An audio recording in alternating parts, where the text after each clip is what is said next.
The U.S. economy undoubtedly will face several years of, let's call them challenges, because of the depth of the recession that we just experienced, as well as the remedies that had to be used in order to get the economy moving again.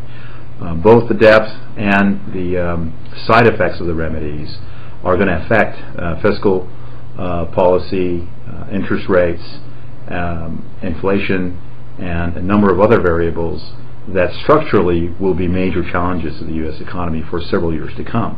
Probably the most important one of which is consumer debt.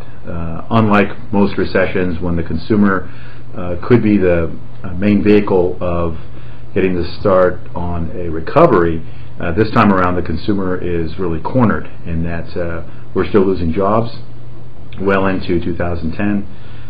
We have borrowing at incredibly low levels, both because of a lack of desire and inability by the consumer to borrow and spend, and of course housing, which has taken the wind out of consumption itself. So notwithstanding those major challenges and the fact that this recovery is very different from other recoveries because of them, the recovery is beginning to shape up, and the U.S. economy continues to post signs of a sustainable growth pattern, which are hard to ignore. For one, temporary jobs have been accelerating over the past several months. For 5 months in a row, they've been positive. Another sign is actually retail sales, which have stabilized sooner than expected, and although they can't be counted on for much growth, they are showing better signs than they were, particularly a year ago, but even over the latter part of 2009. Most importantly is the corporate side of the ledger in this particular recovery, because a sustainable pattern of growth has to be sparked by corporate expenditures, capital expenditures in equipment and facilities, and the corporate balance sheets are in very good shape. And if you take a look at the amount of cash that's sitting on the sideline through corporate America, just using the S&P 500 non-financial firms as a proxy, we see that the amount of available cash is at near record levels.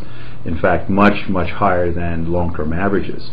So the wherewithal to spend is there, but the confidence is not.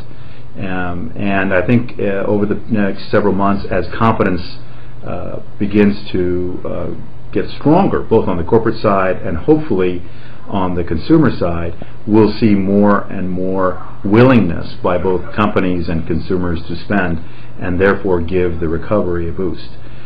In the short term, we have the challenge of weaning off the tax credits that have sparked home sales over the past year, as well as the Fed's transition away from purchasing agency debt and relying on the private market to step in and fill that void.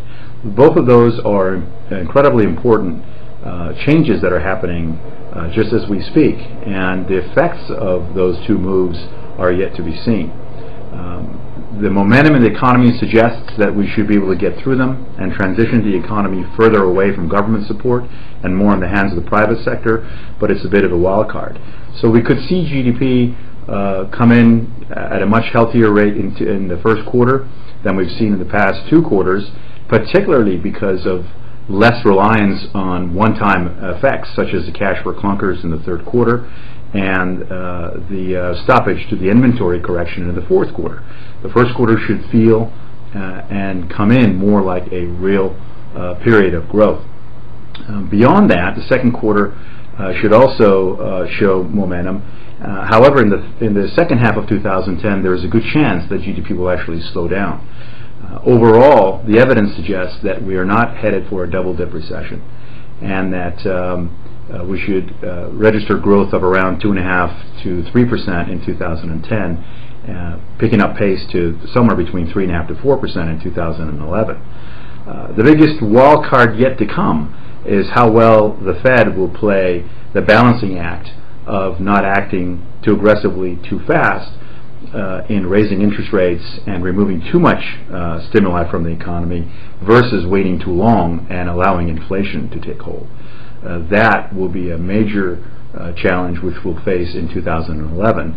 But for the time being, we are in this rare window of time when inflation pressures are not yet a major problem, and the Fed has the flexibility to continue to allow the economy in gaining more momentum.